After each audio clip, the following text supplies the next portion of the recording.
ಮಧ್ಯಪ್ರಾಚ್ಯದಲ್ಲಿ ಮತ್ತೆ ಭೀಕರ ಕದನದ ಕಾರ್ಮೋಡ ಶುರುವಾಗಿದೆ. ಇರಾನ್ ಸೇನಾ ನೆಲೆಗಳ ಮೇಲೆ ಅಮೆರಿಕ ವೈಮಾನಿಕ ದಾಳಿಯನ್ನು ನಡೆಸ್ತಾ ಇದೆ. ಹಾರ್ಮೋಜ್ನಲ್ಲಿ ದಾಳಿ ನಡೆಸಿದ್ದಕ್ಕೆ ಇರಾನ್ ವಿರುದ್ಧ ಪ್ರತಿಕಾರ ತೀರಿಸಿಕೊಳ್ಳೋದಕ್ಕೆ ಮುಂದಾಗಿದೆ. ಮಧ್ಯಪ್ರಾಚ್ಯದಲ್ಲಿ ಮತ್ತೆ ಭೀಕರ ಕದನದ ಕಾರ್ಮೋಡ ಕಂಡಿರ್ತಕ್ಕಂಥದ್ದು. ಇರಾನ್ ಸೇನೆ ನೆಲೆಗಳ ಮೇಲೆ ಅಮೆರಿಕ ವೈಮಾನಿಕ ದಾಳಿಯನ್ನು ನಡೆಸಿದೆ.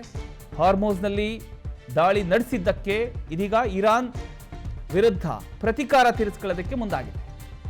ಇರಾನ್ ಅಮೆರಿಕದಿಂದ ಕದನ ವಿರಾಮದ ಉಲ್ಲಂಘನೆ ಆಗಿರತಕ್ಕಂಥದ್ದು. ಲೆಬನಾನ್ ಮೇಲೆ ಇದೀಗ ಇಸ್ರೇಲ್ ವಾಯುಪಡೆ ಮುಗಿಬಿದ್ದಿದೆ. ಇಸ್ರೇಲ್ನಿಂದಲೂ ಕೂಡ ಕದನ ವಿರಾಮ ಉಲ್ಲಂಘನೆ ಆಗಿದೆ.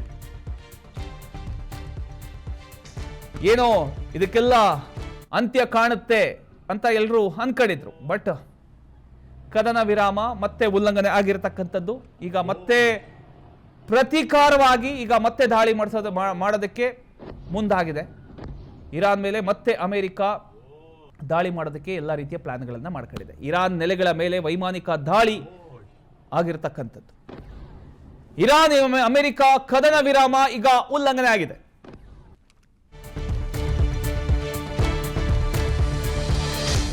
ಮತ್ತೆ ರಣಭೀಕರ ಯುದ್ಧದತ್ತ ಮಧ್ಯಪ್ರಾಚ್ಯ ಸಾಗಿದೆ. ಜುಲೈ 11ರ ಇಸ್ಲಾಮಾಬಾದ್ ಸಂಧಾನ ರದ್ದುಪಡಿಸಿದೆ ಇರಾನ್. ಹಾರ್ಮೋಜ್ ಜಲಸಂಧಿ ಬಂದ್ ಮಾಡಿದೆ. ಮತ್ತೆ ಹಳಿ ತಪ್ಪಿದ ಅಮೆರಿಕ ಇರಾನ್ ಸಂಧಾನ ಮಾತುಕತೆ ಏನಿದೆ ಮತ್ತೆ ಹಳಿ ತಪ್ಪಿ ಹೋಗಿದೆ.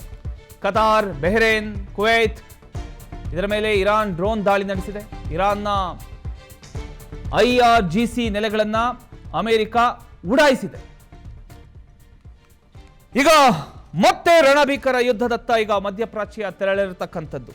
ಜುಲೈ 11ರ ಇಸ್ಲಾಮಾಬಾದ್ ಸಂಧಾನ ಏನು ಇತ್ತು ಆ ಸಂಧಾನವನ್ನ ಇರಾನ್ ಈಗ ರದ್ದುಪಡಿಸಿದೆ. ಹಾರ್ಮೋಜ್ ಜಲಸಂಧಿ ಬಂದ್ ಮಾಡಿದೆ ಇರಾನ್. ಮತ್ತೆ ಈಗ ಅಮೆರಿಕ ಹಾಗೂ ಇರಾನ್ ಸಂಧಾನ ಮಾತುಕತೆ ಏನಿತ್ತು, ಸಂಧಾನ ಮಾಡ್ಕೊಳ್ತೀವಿ, ಒಪ್ಪಂದ ಆಗತ್ತೆ ಅನ್ನುವಂಥ ವಿಚಾರ ಏನಿತ್ತು, ಆ ಒಂದು ಒಪ್ಪಂದ ಸಂಧಾನ ಮಾತುಕತೆ ಹಳಿ ತಪ್ಪೋಗಿದೆ. ಇನ್ನು ಇರಾನ್ ಅಮೆರಿಕ ಸಂಘರ್ಷದ ಬೆನ್ನಲ್ಲೇ ಕಚ್ಚಾ ತೈಲ ಬೆಲೆ ಏರಿಕೆ ಆಗುವಂತ ಎಲ್ಲಾ ಲಕ್ಷಣಗಳು ಕಂಡು ಬರ್ತಾ ಇದೆ. ಜಾಗತಿಕ ಮಾರುಕಟ್ಟೆಯಲ್ಲಿ ಕಚ್ಚಾ ತೈಲ ಬೆಲೆ 2.5% ಏರಿಕೆ ಆಗಿದೆ. ಹಾರ್ಮೋಜ್ನಲ್ಲೇ ಲಂಗರು ಹಾಕಿದ ಗ್ಯಾಸ್ ಟ್ಯಾಂಕರ್ ನೌಕೆಗಳು ಭಾರತಕ್ಕೆ ಮತ್ತೆ ತೈಲ ಗ್ಯಾಸ್ ಪೂರೈಕೆಯಲ್ಲಿ ವ್ಯತ್ಯಯ ಕಾಣುವಂತಹ ಆತಂಕ ಇದೀಗ ಮತ್ತೆ ಶುರುವಾಗಿದೆ. ಪೆಟ್ರೋಲ್, ಡೀಸೆಲ್ ಬೆಲೆ ಮತ್ತೆ ದುಬಾರಿ ಆಗ್ತಕ್ಕಂಥ ಸಾಧ್ಯತೆ ಇದೆ. ಮತ್ತೆ LNG, LPG ಪೂರೈಕೆ ಆ ಒಂದು ಚೈನ್ ಏನಿದೆ ಆ ಚೈನಲ್ಲಿ ವ್ಯತ್ಯಯ ಕಂಡು ಬರಬಹುದು. ಕಮರ್ಷಿಯಲ್ ಸಿಲಿಂಡರ್ಗಳು ಮತ್ತೆ ದುಬಾರಿ ಆಗ್ತಕ್ಕಂಥ ಆತಂಕ ಶುರುವಾಗಿದೆ. ಎಲ್ಲ ಒಂದ್ ಕಡೆ ಕೆಲವೊಂದು ಕಡಿಮೆ ಆಗ್ತಾ ಬರ್ತಾ ಇದೆ, ಎಲ್ಲ ಸರಿ ಹೋಗ್ತಾ ಇದೆ, ಒಪ್ಪಂದ ಆಗ್ತಾ ಇದೆ, ಸಂಧಾನ ಮಾತುಕತೆ ಆಗ್ತಾ ಇದೆ ಅನ್ನುವಂಥ ಒಂದು ಖುಷಿಯಲ್ಲಿ ಎಲ್ಲ ದೇಶಗಳು ಇರಬೇಕಾದ್ರೆ ಎಲ್ಲೋ ಒಂದ್ ಕಡೆ ಸಂಧಾನ ಮಾತು ವಿಫಲ ಆಗ್ತಾ ಇದೆ. ಮತ್ತೆ ಯುದ್ಧದ ಕಾರ್ಮೋಡ ಮತ್ತೆ ಕಾಣಿಸ್ತಾ ಇದೆ. ಈಗ ಈ ಒಂದು ವಿಚಾರಕ್ಕೆ ಸಂಬಂಧಪಟ್ಟ ಹಾಗೆ ಇರಾನ್ ಅಮೆರಿಕ ಸಂಘರ್ಷದ ಬೆನ್ನಲ್ಲೇ ಮತ್ತೆ ಈಗ ಕಚ್ಚಾ ತೈಲ ಬೆಲೆ ಏರಿಕೆ ಆಗುವಂತ ಸಾಧ್ಯತೆಗಳು ಕಂಡು ಬರ್ತಾ ಇದೆ. ಜಾಗತಿಕ ಮಾರುಕಟ್ಟೆಯಲ್ಲಿ ಈಗಾಗಲೇ ಕಚ್ಚಾ ತೈಲ ಬೆಲೆ 2.5% ಏರಿಕೆ ಕಂಡಿದೆ. ಹಾರ್ಮೋಜ್ನಲ್ಲೇ ಲಂಗರು ಹಾಕಿರ್ತಕ್ಕಂಥ ಗ್ಯಾಸ್ ಟ್ಯಾಂಕರ್ ನೌಕೆಗಳು ಅಲ್ಲೇ ಇದ್ದಾವೆ.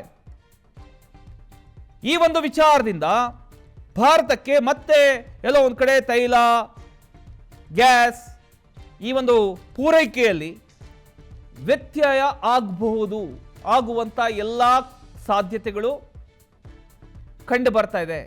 ಈ ಒಂದು ವಿಚಾರಕ್ಕೆ ಎಲ್ಲ ಕಡೆ ಆತಂಕ ಕೂಡ ಶುರುವಾಗಿದೆ. ಈಗಾಗಲೇ ಪೆಟ್ರೋಲ್ ಬೆಲೆ ಜಾಸ್ತಿಯಾಗಿ ಜನ ತತ್ತರಗೊಂಡಿದ್ದಾರೆ. ಡೀಸೆಲ್ ಬೆಲೆ ಜಾಸ್ತಿ ಆಗಿದೆ. ಈಗ ಮತ್ತೆ ಇನ್ನಷ್ಟು ಜಾಸ್ತಿ ಆಗುವಂತ ಎಲ್ಲ ಲಕ್ಷಣಗಳು ಕಾಣ್ತಾ ಇದೆ. ಮತ್ತೆ LNG, LPG ಪೂರೈಕೆಯಲ್ಲೂ ಕೂಡ ಆ ಒಂದು ಚೈನ್ ಏನಿದೆ ಆ ಚೈನಲ್ಲೂ ಕೂಡ ವ್ಯತ್ಯಾಸ ಕಾಣಿಸಬಹುದು. ಕಮರ್ಷಿಯಲ್ ಸಿಲಿಂಡರ್ಗಳು ಮತ್ತೆ ಏರಿಕೆ ಆಗುವಂತ ಎಲ್ಲ ಲಕ್ಷಣಗಳು ಕಾಣಿಸ್ತಾ ಇದೆ. ಮತ್ತೆ ಅಗೇನ್ ಬಿಸ್ನೆಸ್ ಮಾಡುವಂಥವರಿಗೆ ಮತ್ತೆ ತೊಂದರೆ ಆಗುತ್ತೆ.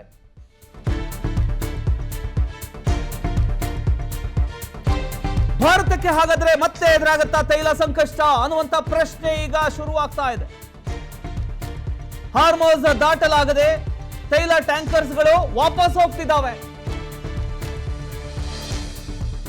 ಹಾರ್ಮೋಸ್ನಿಂದ ಭಾರತದ ತೈಲ ನೌಕೆಗಳು ವಾಪಸ್ ಆಗ್ತಾ ಇದ್ದಾವೆ.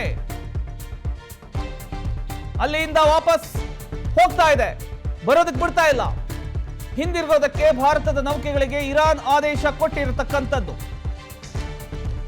ಹಾರ್ಮೋಸ್ ದಾಟುವ ನೌಕೆಗಳಿಗೆ IRGC ವಾರ್ನಿಂಗ್ ಅನ್ನ ಕೊಟ್ಟಿದೆಯಂತೆ. ನೋಡಿ, ಈಗ ಹಡಗುಗಳು ಇನ್ನೇನು ದಾಟಬೇಕು ಅನ್ಬೇಕಾದ್ರೆ ಮತ್ತೆ ದಾಟಕೂಡ್ದು ಅಂತ ವಾಪಸ್ ಕಳಿಸಿರತಕ್ಕಂಥದ್ದು. ಇದನ್ನೆಲ್ಲ ನೋಡ್ತಾ ಇದ್ರೆ ಎಲ್ಲೋ ಒಂದ್ ಕಡೆ ಟೆನ್ಷನ್ ಶುರು ಆಗ್ತಾ ಇದೆ. ಅಯ್ಯೋ, ಮತ್ತೆ ಸಮಸ್ಯೆ ಆಗುತ್ತಾ ಅನ್ನುವಂತಹ ಭಯ ಶುರುವಾಗ್ತಾ ಇದೆ. ಇರಾನ್ನ IRGC ನೆಲೆಗಳನ್ನ ಈಗಾಗಲೇ ಅಮೆರಿಕ ಉಡಾಯಿಸಿದೆ. ಮಧ್ಯಪ್ರಾಚ್ಯದಲ್ಲಿ ಈಗ ಕದನ ಮುಗಿತಾ ಇಲ್ಲ. ಈ ಒಂದು ವಿಚಾರಕ್ಕೆ ಸಂಬಂಧಪಟ್ಟ ಹಾಗೆ ಹಡಗುಗಳು ಎಲ್ಲವೂ ಕೂಡ ವಾಪಸ್ ಹೋಗ್ತಿದ್ದಾವೆ. ಯಾವುದಕ್ಕೂ ಕೂಡ ದಾರಿ ಮಾಡ್ಕೊಡಕ್ ಸಾಧ್ಯ ಇಲ್ಲ ಅಂತ ಹೇಳ್ತಾ ಇದೆ. ವಾಪಸ್ ಹೋಗ್ಬೇಕು ಅಂತ.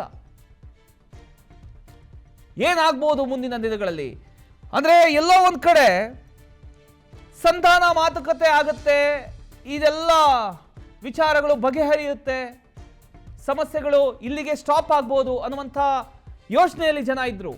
ಆದರೆ ಅದು ಆಗುವ ಲಕ್ಷಣಗಳು ಕಾಣಿಸ್ತಾ ಇಲ್ಲ. ಮತ್ತೆ ಹೆಚ್ಚಾಗುವಂಥದ್ದೇ ನಾವಿಲ್ಲಿ ನೋಡಬಹುದು.